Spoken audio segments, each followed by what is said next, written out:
મારા ઘરની બાજુમાં એક યુવતી તેના પિયરમાં આવીને રહેતી હતી. તેના પતિએ તેને જાડી કહીને ખૂબ જ મારી અને ઘરેથી કાઢી મૂકી હતી. હકીકતમાં તો તે દેખાવમાં ખૂબ જ સુંદર હતી અને દિલથી પણ ખૂબ જ સારી ઇન્સાન હતી. એક દિવસ તે મારી પાસે આવી ત્યારે મારા મા બાપ ખેતરમાં ગયા હતા. તે મારા માટે અરબીના પરાઠા લઈને આવી હતી. અમે બંને બેઠા અને સાથે ખાવા લાગ્યા. વાતો કરતાં કરતાં અચાનક તે રડવા લાગી તો મેં તેનો હાથ મારા હાથમાં લીધો. નમસ્કાર મિત્રો, મારું નામ સમીર છે અને મારી ઉંમર 32 વર્ષની છે અને હું એક નાનકડા ગામમાં રહું છું. હું ખેતી કરું છું અને મારી પાસે થોડીક જમીન છે. તે જમીનમાં હું મારા મા બાપ સાથે મળીને ખેતી કરું છું. છેલ્લા કેટલાય દિવસથી મેં જોયું કે મારી પાડોશણ મનીષા તેના પિયરમાં આવીને રહેવા લાગી છે અને તે ખૂબ જ ઉદાસ દેખાય છે. તેની તબિયત પણ દિવસે ને દિવસે બગડેલી લાગતી હતી. પણ ખેતીના કામના ભારે બોજને કારણે હું લગભગ 1 અઠવાડિયા સુધી તેને રૂબરૂ મળવા જઈ શક્યો નહીં. મનીષા અને હું નાનપણથી જ એકબીજાના પાક્કા મિત્રો હતા. મને તે શાળાના દિવસોથી જ હંમેશા ગમતી હતી, પણ એ માત્ર મારી એકતરફી લાગણી હતી. મનીષાએ ક્યારેય મને મિત્ર સિવાય કંઈ બીજું માન્યું જ નહોતું. મેં પણ અમારી દોસ્તી તૂટી જશે એવા ડરથી મારી લાગણીઓ કદી તેની સામે વ્યક્ત ન કરી. છતાં પણ આજે આટલા વર્ષો પછી પણ મને તે એટલી જ ગમે છે. હું રોજ ખેતરે જતા વિચારતો કે તે સાસરિયું છોડીને સાસરિયામાં પાછી કેમ નથી જતી અને પિયરમાં આવીને આટલી નારાજ થઈને કેમ રહે છે. આ સત્ય જાણવા હું એક દિવસ બપોરે તેના ઘરે ગયો.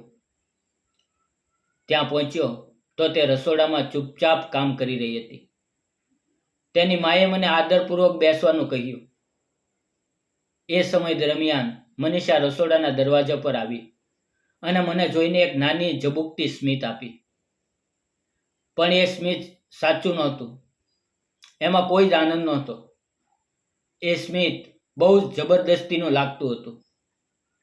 પહેલાની મનીષા ખૂબ હસતી ખીલતી અને આખા ગામને માથે લેતી હતી, પણ હવે એ હાસ્ય ક્યાંક સાવ ગુમ થઈ ગયું હતું. થોડા સમયમાં તે મારા માટે ચા લઈને આવી. તેની માં કપડાં ધોવાના બહાને બહાર જતા બોલી, સમીર બેટા, હું જરા નદી કિનારે જાઉં છું, તમે બંને થોડી વાતો કરો. આ મનીષા જ્યારથી આવી છે ત્યારથી હંમેશા નારાજ અને એકલી રહી છે. એને તું થોડું સમજાવજે. એમ કહીને તેની માં ખેતરમાં ચાલ્યા ગયા. હવે હું અને મનીષા બંને ઘરમાં સાવ એકલા હતા. મેં બહુ જ ધીમેથી તેને અવાજ આપીને બોલાવી. તે ધીમે ધીમે મારી પાસે આવીને બેઠી. મેં ચિંતિત થઈને કહ્યું, મનીષા, તું સાસરિયામાં પાછી કેમ નથી જતી? તું આટલી બધી ઉદાસ કેમ છે? તારા ચહેરા પરથી પૂરી રીતે હાસ્ય ગાયબ કેમ થઈ ગયું છે?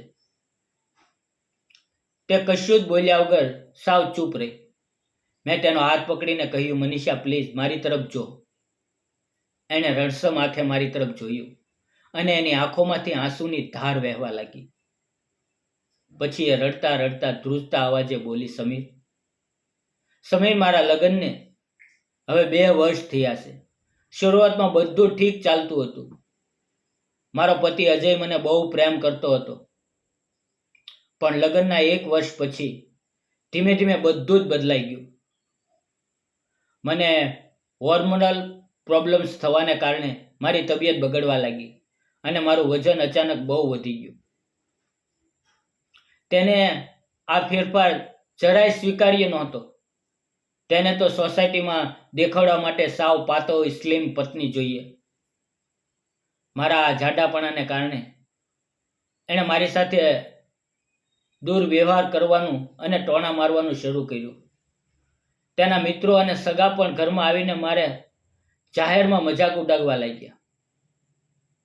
આ માનસિક ત્રાસના કારણે એ મને રોજ હેરાન કરતો અને રાત્રે દારૂ પીને નિર્દયતાથી મારપીટ પણ કરતો. એણે મને કોઈ સામાજિક પ્રસંગોમાં બહાર લઈ જવાનું પણ સાવ બંધ કરી દીધું, કારણ કે એને લાગતું હતું કે લોકો મને જોઈને તેનો મજાક ઉડાવશે. આ બધાની વચ્ચે મારી જાણ બહાર એણે બીજી છોકરી સાથે કોર્ટમાં લગ્ન કરી લીધા. પછી તો મારો નોકર કરતા પણ ખૂબ ખરાબ હાલત થવા લાગી. 1 અઠવાડિયા પહેલા તો તેણે હદ વટાવી દીધી.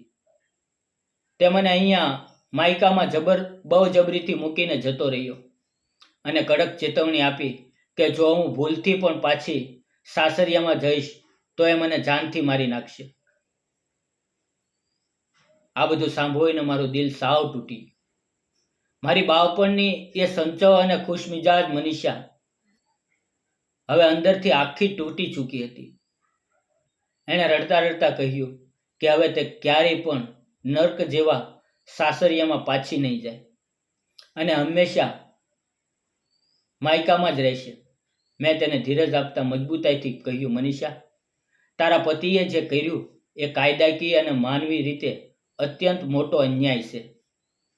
તું હિંમત રાખ, તારો આ મિત્ર તારી સાથે છે. જીવનમાં દરેક કપરા સમયનો કોઈ ને કોઈ સારો ઉકેલ જરૂર હોય છે. થોડી વાર વાતો કર્યા પછી એણે પોતાના આંસુ લૂછ્યા અને મને પૂછ્યું, સમીર, તારી ઉંમર પણ થઈ ગઈ છે, તે હજી સુધી લગ્ન કેમ નથી કર્યા? મેં માહોલ હળવો કરવા માટે મજાકમાં કહ્યું, અરે મનીષા, આ ગામડામાં કોઈ છોકરી આપનાર જ નથી. આપણી પાસે તો બસ આ દેશી ખેતી છે. કોઈ મોટી સરકારી નોકરી નથી, એટલે કોઈ બાપ પોતાની દીકરી આપવા તૈયાર થતો નથી.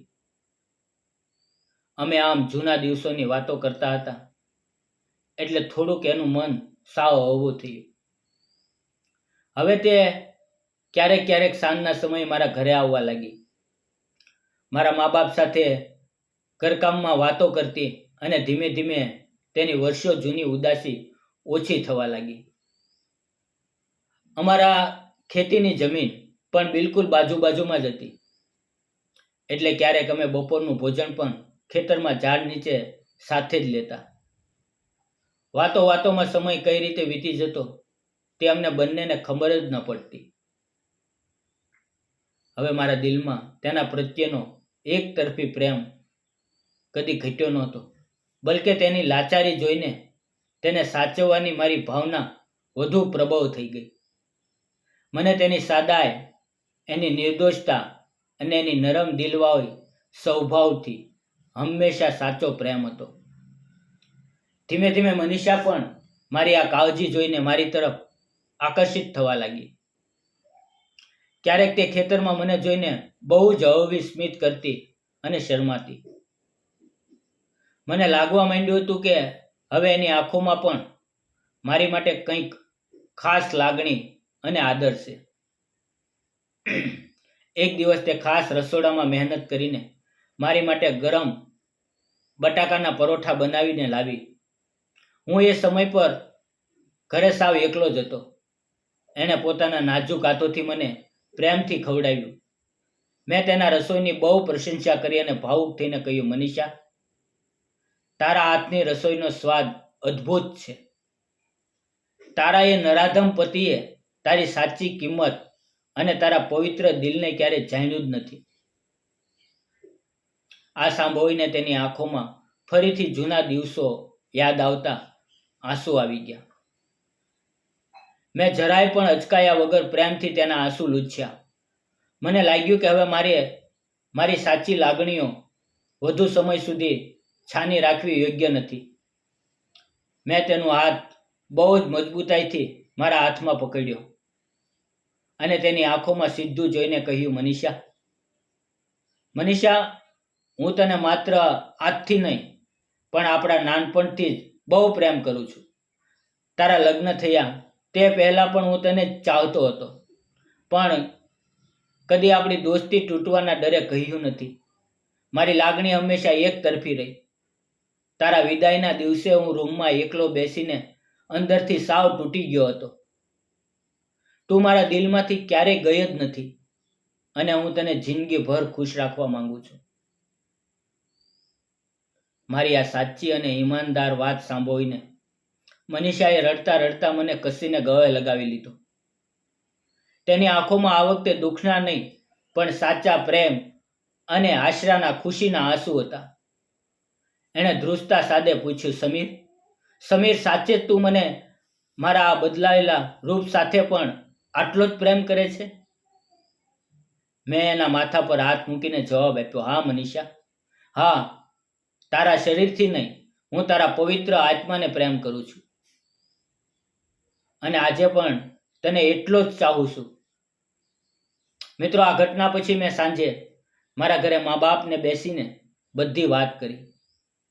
શરૂઆતમાં તેઓ થોડા વિચલિત થયા કે સમાજના લોકો શું કહેશે, પણ બાપુજી બોલ્યા, સમીર, અમને મનીષા બાળપણથી જ ઓળખે છે. તે સંસ્કારી અને બહુ સારી છોકરી છે. જો તારી ખુશી એમાં હોય તો અમને કોઈ જ વાંધો નથી. પછી મારા મા બાપે મનીષાના ઘરે જઈને એના મા બાપ સાથે લગ્નની સીધી વાત કરી. મનીષાના માતા પિતા પોતાની દીકરીનું ઉજળેલું જીવન ફરી વસ્તુ જોઈને ખૂબ ખુશ થયા અને હરખના આંસુ વહાવ્યા. આખરે કાનૂની રીતે તેના પહેલા પતિ સાથે છૂટાછેડા કરાવીને અમે ગામના મંદિરમાં ખૂબ જ સાદગીથી કોઈ પણ દેખાડા કર્યા વગર 7 ફેરા ફરીને ફરી લગ્ન કરી લીધા. લગ્નના દિવસે મનીષાના ચહેરા પર ફરી એ જ જૂની કળા અને અસલી હાસ્ય પાછું આવી ગયું હતું. આજે મનીષા મારા આખા પરિવારની બહુ જ દિલથી સેવા કરે છે, મને ખૂબ પ્રેમ કરે છે. દોસ્તો, મને મારી જિંદગીની પહેલી પ્રીત અને મારો સાચો પ્રેમ પાછો મળી ગયો. કિસ્મત ક્યારેક મોડું આપે છે, પણ જો આપણી ઈમાનદારી સાચી હોય તો ન્યાય આપે છે જરૂર. મિત્રો, મનીષા અને સમીરની આ પ્રેમની પ્રેરણાદાયી વાર્તા તમને કેવી લાગી?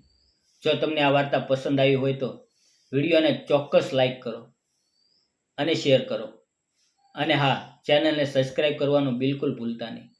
મિત્રો, ફરી મળશું એક નવી વાર્તામાં. વાર્તામાં આવેલા નામ, પાત્ર અને ઘટના ફક્ત કાલ્પનિક હતા. તેનો કોઈ પણ વ્યક્તિ કે ધર્મ સાથે સંબંધ નથી.